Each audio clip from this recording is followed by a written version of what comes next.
The 6 barrels pointed at Sheriff Caleb Stone gleamed like death in the morning sun, each one held by a man who had nothing left to lose. Behind them, huddled against the schoolhouse wall, 12 children sat with tears streaming down their dust-covered faces. The youngest, a girl no more than 6 with pigtails tied in blue ribbon, whimpered for her mama. "You killed my brother, Stone," growled Jake Garrett, the leader of the bunch, his weathered face twisted with years of hatred. "Shot him down like a rabid dog in front of his own wife." Stone's hand hovered over his Colt, calculating angles and distances. Blood already stained his shirt from where a bullet had grazed his shoulder during the initial ambush. The metallic taste of fear coated his tongue, though his steel-gray eyes never wavered from Garrett's face. "Your brother was a murderer and a thief," Stone replied, his voice steady as granite. "Same as you." "Maybe so, but today we settle accounts." Garrett's finger tightened on the trigger. "You got 2 choices, Sheriff. Drop that gun belt and walk into that schoolhouse, or we start putting bullets in these young ones. Starting with the pretty little blonde there." The girl with the blue ribbons let out a terrified sob. Stone felt something crack inside his chest, a sensation foreign as rain in the desert. For 15 years, he had ruled Dust Rock through fear and iron. He had never backed down, never shown mercy, never let emotion cloud his judgment. Men feared the name Caleb Stone from the Rio Grande to the Red River. But now, staring at those innocent faces, he felt the weight of every harsh decision, every brutal choice that had brought him to this moment. The children's eyes held a desperate hope that he might save them, the same hope he had crushed in countless others over the years. "Time's wasting, Stone," Garrett snarled. "What's it gonna be?" Stone's throat felt dry as cemetery dirt. If he surrendered, Garrett would kill him slow and painful, making the children watch. If he drew iron, some of those young ones would die in the crossfire. Either way, blood would soak the schoolyard dirt, and it would be his fault for creating enemies who had nothing left but revenge. The morning wind carried the scent of sage and dust, the same smells that had filled his nostrils on another day 15 years ago when he first pinned on the sheriff's badge. Back then, he thought he knew what justice looked like. Now, with death breathing down his neck and innocent lives hanging in the balance, he wondered if he had been wrong about everything. But let's go back to how it all started, to understand how the meanest sheriff in Texas found himself choosing between his reputation and his soul. 3 days earlier, Caleb Stone had been exactly what the people of Dust Rock expected their sheriff to be. Harder than coffin nails and twice as permanent. He sat behind his desk in the jailhouse, cleaning his Colt .45 with the methodical precision of a man who had killed more men than he cared to count. The late afternoon sun slanted through the barred windows, casting long shadows across wanted posters that bore the faces of men who had learned too late that crossing Sheriff Stone was a fatal mistake. His deputy, Tommy Morrison, barely 22 and still green as spring grass, shifted nervously in the corner. "Sheriff, there's a woman outside wants to see you. Says it's about her boy." Stone didn't look up from his gun. "What's the boy done?" "Stole a loaf of bread from Henderson's store. Mr. Henderson wants him jailed." "Then jail him." Stone's voice carried no more emotion than winter wind. "Law's the law." "But Sheriff, the boy's only 10 years old, and his ma says—" "I don't care what his ma says." Stone's gray eyes lifted, cold enough to freeze hellfire. "You bring that boy in, lock him up for 3 days. Maybe next time he'll think twice before he takes what ain't his." Tommy's face paled. 3 days? For a hungry child? 3 days for a thief. Stone holstered his weapon with a decisive click. Age don't change the crime, deputy. You got a problem with that. There's other towns need lawmen. The young deputy swallowed hard and headed for the door. But not before Stone caught the look of disgust that flickered across his features. Stone had seen that look before, in the eyes of townsfolk who crossed the street to avoid him, in the faces of children who ran when they saw him coming.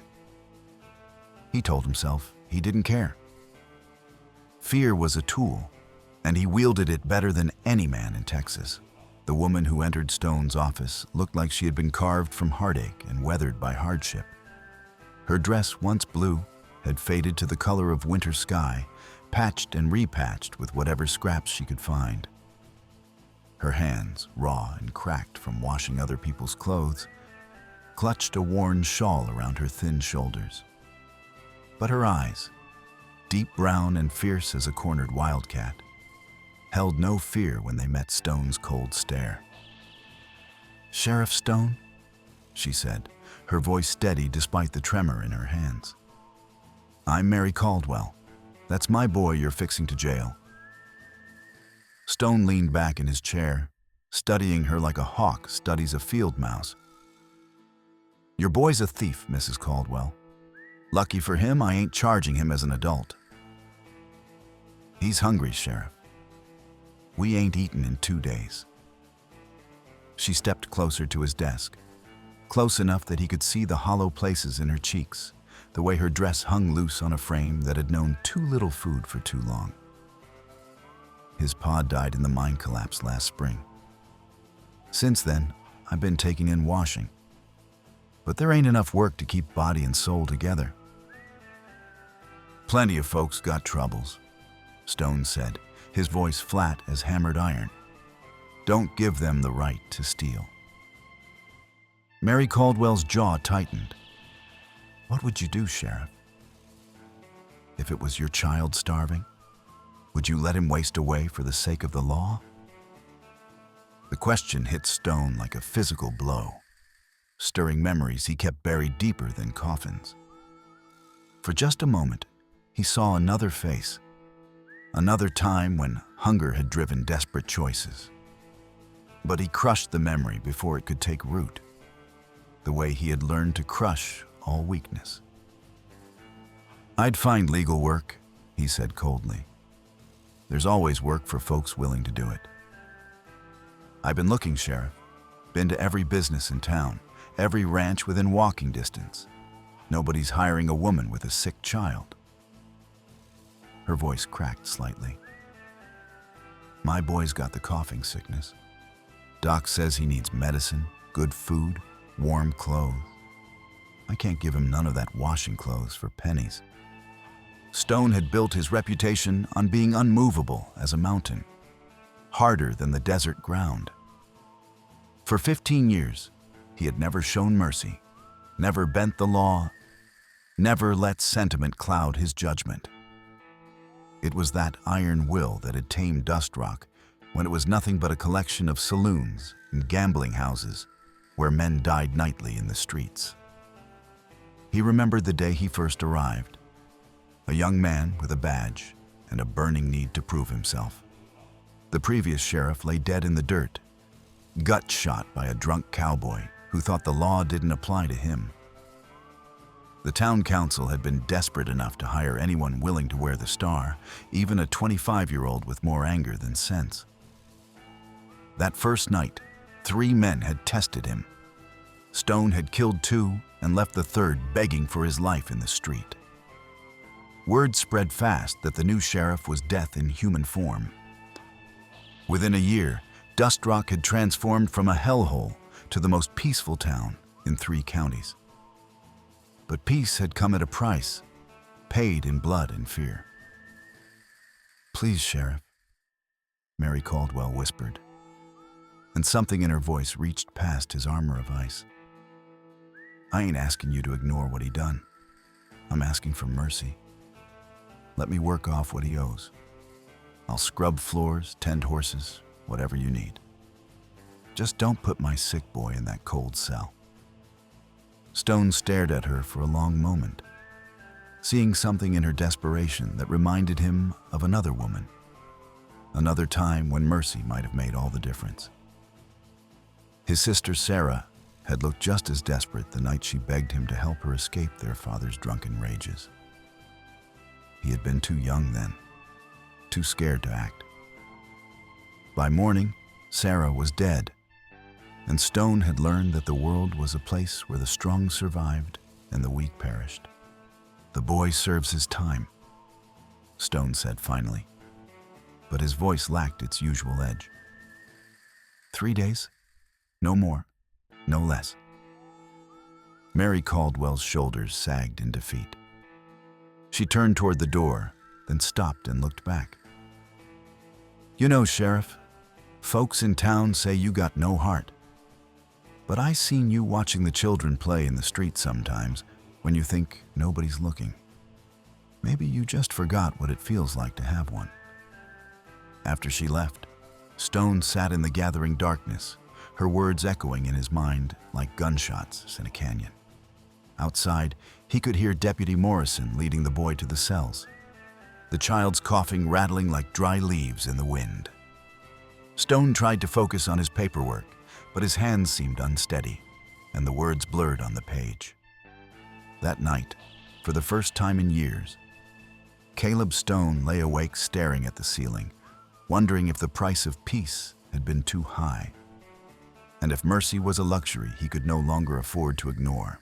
The boy's coughing echoed through the jailhouse all night, a sound that wormed its way into Stone's dreams and turned them into nightmares.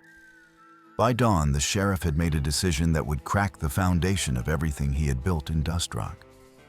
He found Mary Caldwell behind the boarding house, bent over a wash tub with her sleeves rolled up and her hands red from lye soap. Steam rose from the scalding water like morning mist, and her boy sat nearby on a wooden crate, thin shoulders shaking with each cough. "Mrs. Caldwell?"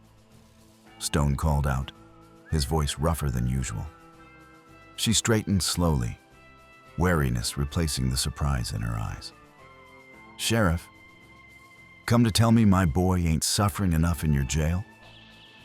Stone pulled a silver dollar from his vest pocket and held it out. "Your boy's debt to Henderson is paid. He can go home." Mary stared at the coin as if it might bite her. "I don't understand." "Henderson says a loaf of bread costs 25 cents. This covers that, plus interest." Stone's jaw worked like he was chewing leather. "Consider it a loan. You can pay me back when times get better." "Why?" The question came out barely above a whisper. Stone looked at the boy, who had stopped coughing long enough to stare at him with wide, fever-bright eyes. "Because your boy's sick, and jail ain't no place for sick children." Word of Stone's unexpected mercy spread through Dust Rock like wildfire in August grass. By noon, every person in town knew that the Iron Sheriff had shown kindness to a poor widow and her child. Some folks nodded approvingly, saying it was about time Stone remembered he was human. Others whispered that the sheriff was going soft, that his grip on the town was slipping. The whispers reached the wrong ears. 3 days later, Stone was making his evening rounds when he heard the crash of breaking glass from Murphy's saloon. He pushed through the batwing doors to find chaos erupting inside. Tables overturned, cards scattered like fallen leaves, and in the center of it all, a big man named Bull Garrett was smashing bottles behind the bar, while Murphy cowered in the corner. "Evening, Sheriff." Bull grinned, showing teeth stained brown with tobacco. "Heard you gone soft. Figured I'd test that theory." Stone's hand dropped to his gun. "Walk away, Bull. Last warning." "Or what? You gonna give me $1 and tell me to be good?" Bull laughed, a sound like gravel in a tin can. "Word is you let some kid walk free after stealing. Maybe you'll let me walk free after busting up Murphy's place." The saloon fell silent except for the tick of the clock above the bar. Stone felt every eye in the room watching, measuring, waiting to see if the sheriff who had tamed Dustrock was truly losing his edge. "That boy was hungry and sick," Stone said evenly. "You're just mean and stupid. Different situation entirely." Bull's face darkened. "You calling me stupid, old man?" "I'm calling you a lot of things, but stupid covers most of them." Stone stepped forward, his presence filling the room like smoke from a forest fire. "Now you got two choices.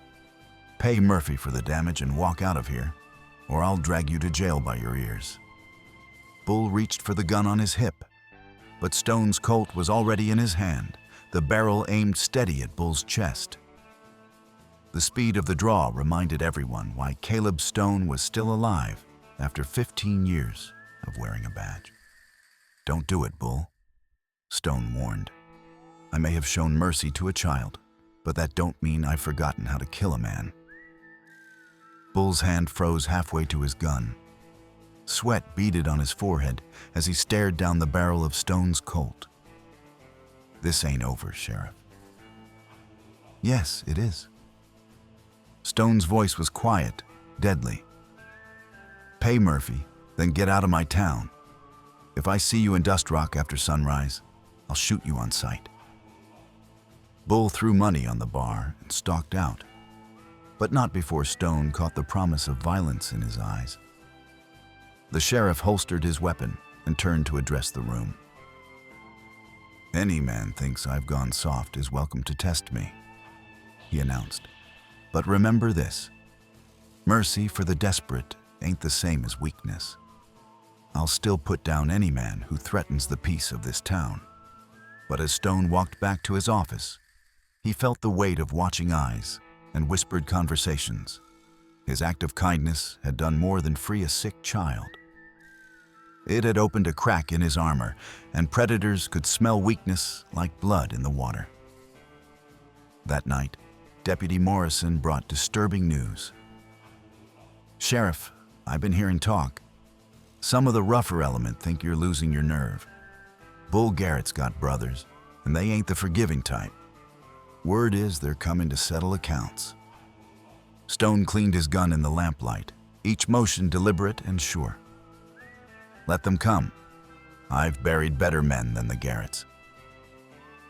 But even as he spoke the words, Stone wondered if his moment of mercy would cost more than he was prepared to pay. Outside, the wind howled like a banshee, and somewhere in the darkness, he could feel trouble riding toward Dustrock on horses shod with iron and intentions black as midnight. The Garrett brothers rode into Dustrock like the 4 horsemen of the apocalypse, -1 but twice as mean. Jake, Bull, and Zeke Garrett had murder in their hearts and revenge on their minds, carrying the weight of old grudges and fresh insults that had festered like infected wounds during their long ride from the territorial prison. Stone watched them from his office window as they dismounted in front of the Silver Dollar Saloon, their movements deliberate and threatening as rattlesnakes coiling to strike. Each man wore his gun low and loose, the mark of professional killers who had learned their trade in the bloody years following the war. "Sheriff," Deputy Morrison's voice cracked like dry kindling. "Maybe we should wire for help from the territorial marshal." "No time," Stone replied, checking his weapons with practiced efficiency. "Besides, this is personal business. Been coming for years." The history between Stone and the Garretts stretched back to his second year as sheriff, when their oldest brother Tom had tried to rob the bank during the 4th of July celebration. Stone had tracked him down to a line shack 20 miles outside town, where Tom had barricaded himself with a hostage, a young schoolteacher named Rebecca Martinez. Tom Garrett had been wild with desperation, waving his gun and threatening to kill the girl if Stone didn't let him ride free.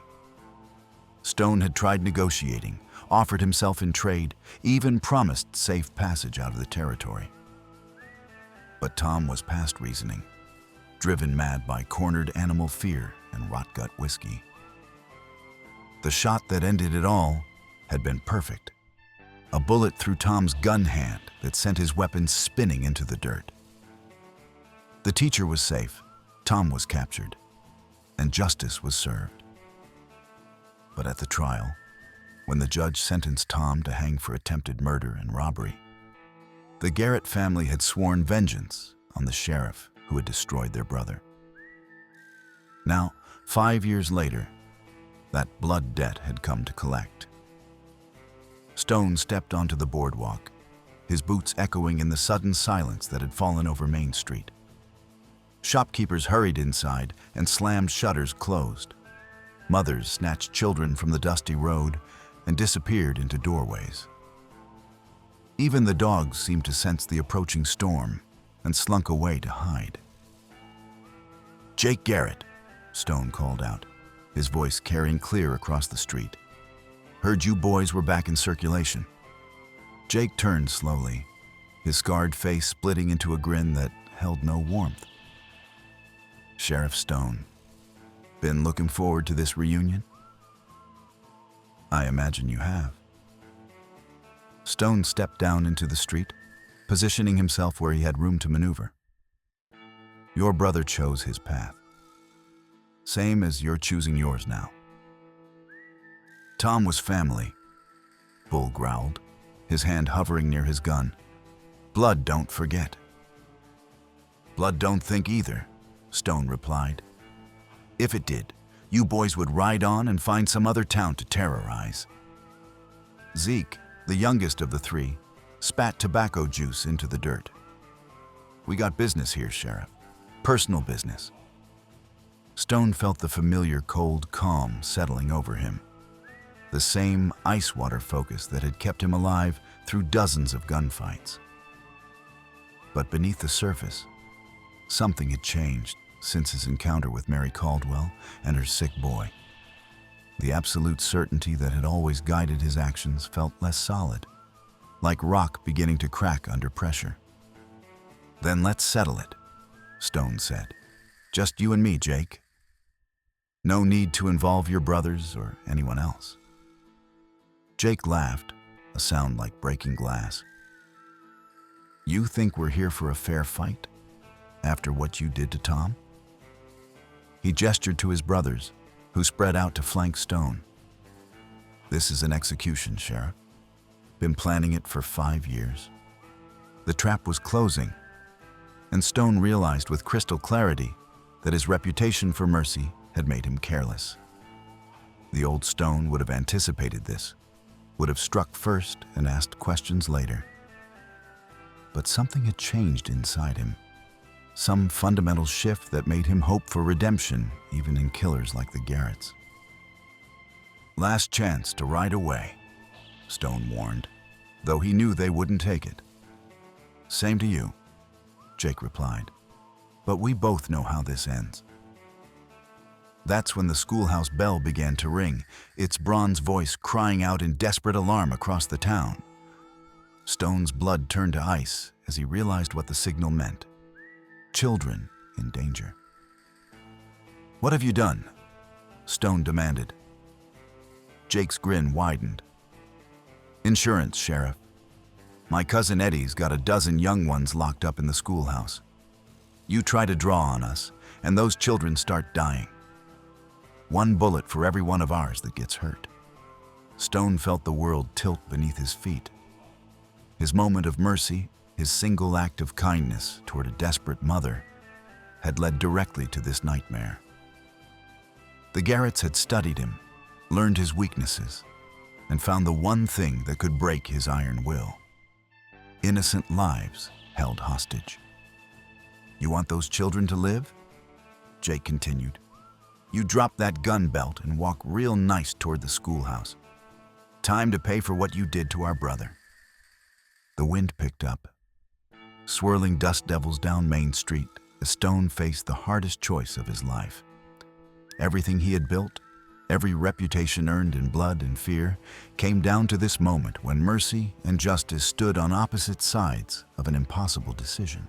Stone's hand trembled over his gun belt, not from fear, but from the weight of impossible choices. The sound of children crying drifted from the schoolhouse, each sob a knife twist in his chest.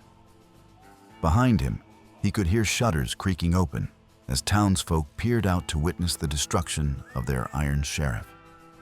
"Time's wasting, Stone," Jake called out. "Every second you hesitate is another second those young ones suffer." Stone thought of Mary Caldwell's words. Maybe he had just forgotten what it felt like to have a heart. Now, with a dozen children's lives hanging in the balance, he felt that forgotten heart breaking inside his chest like ice in spring thaw. But as his fingers touched his gun belt, Stone caught sight of something that changed everything. Deputy Morrison was creeping along the side of Henderson's store, using the buildings for cover as he worked his way toward the schoolhouse. The young lawman had his rifle ready, and determination written across his boyish features. More movement caught Stone's eye. Doc Peterson was positioning himself behind the water trough with his hunting rifle. Old Sam Murphy had emerged from his saloon with a shotgun, and even the barber, Ezra Williams, was taking position with an ancient Navy Colt. The people of Dust Rock, the same folks who had whispered about Stone going soft, were risking their lives to save their children. They weren't waiting for their sheriff to surrender his weapons. They were preparing to fight. Stone's mind raced through possibilities, calculating angles and chances. The Garretts expected him to submit, to trade his life for the children's safety. But submission would only delay the inevitable. Men like the Garretts didn't keep bargains with lawmen. "Jake," Stone called out, his voice carrying new strength. "You want me? Come and take me." Instead of dropping his gun belt, Stone dove sideways behind a hitching post as his Colt cleared leather. The street erupted in gunfire as all three Garrett brothers drew their weapons, muzzle flashes lighting the dusty air like deadly fireworks. Stone rolled, came up firing, and put a bullet through Bull Garrett's shoulder that spun him around like a child's top. The big man's return shot splintered wood inches from Stone's head, showering him with debris. From the schoolhouse came the sound of splintering timber as Deputy Morrison kicked in the back door. Eddie Garrett's voice rose in panic as he realized his hostages were about to be liberated from behind. Zeke Garrett tried to flank Stone, using a wagon for cover, but Doc Peterson's rifle cracked from across the street. The youngest Garrett screamed and clutched his leg, his weapon flying from nerveless fingers. Jake Garrett, seeing his plan crumbling, made a desperate charge straight at Stone, firing rapidly as he ran. Stone felt the wind of bullets passing his ears, felt one tug at his sleeve, another burn across his ribs. But his own aim was steady, perfected by years of practice and necessity. His shot took Jake Garrett's center mass, the impact lifting the outlaw off his feet and sending him crashing backward into the dust. Jake's gun flew from his hand, but he wasn't finished. With his dying breath, he pulled a hideout pistol from his boot and aimed it at Stone's heart. The shot never came. Mary Caldwell's son, the boy Stone had shown mercy to days before, darted from the crowd and kicked Jake's gun away before the outlaw could fire. The child's quick action saved Stone's life, repaying the sheriff's kindness when it mattered most. As the gun smoke cleared, Stone found himself surrounded by the people of Dust Rock. Deputy Morrison emerged from the schoolhouse with 12 frightened but unharmed children, including the little girl with blue ribbons who had sobbed in the dirt an hour earlier. "All safe, Sheriff," Morrison reported. "Eddie Garrett won't be threatening anyone ever again." Stone holstered his weapon and looked around at the faces of his townspeople. He saw something different in their eyes now. Not just fear and respect, but something warmer. Something that looked almost like affection. Mary Caldwell pushed through the crowd, tears streaming down her face.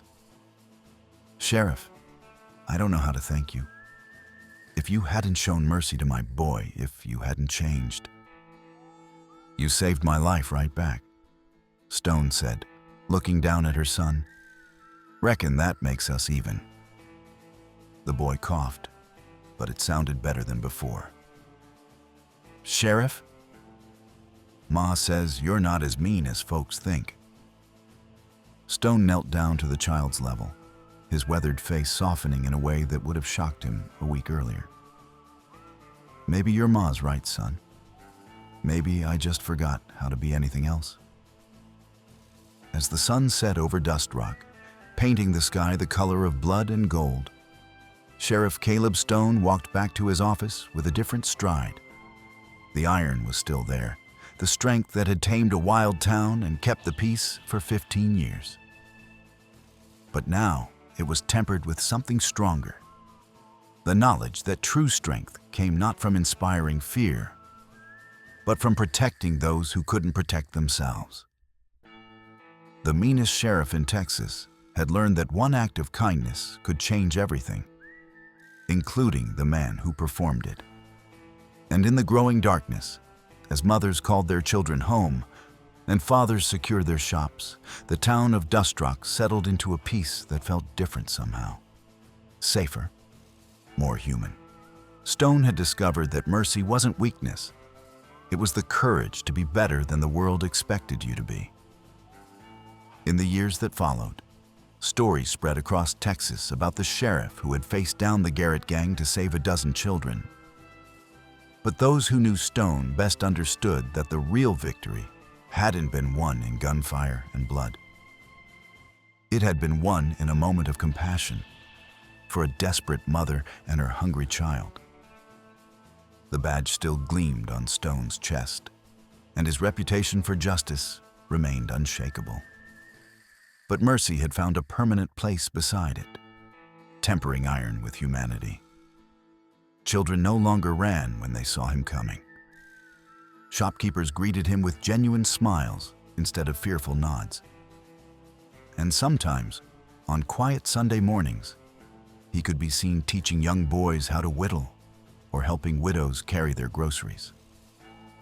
Mary Caldwell's son grew up strong and healthy, eventually becoming a lawman himself, carrying forward the lesson that strength without compassion was just brutality in uniform. The silver dollar Stone had given for the stolen bread was never repaid in coin, but in something far more valuable: the transformation of a hard man's heart.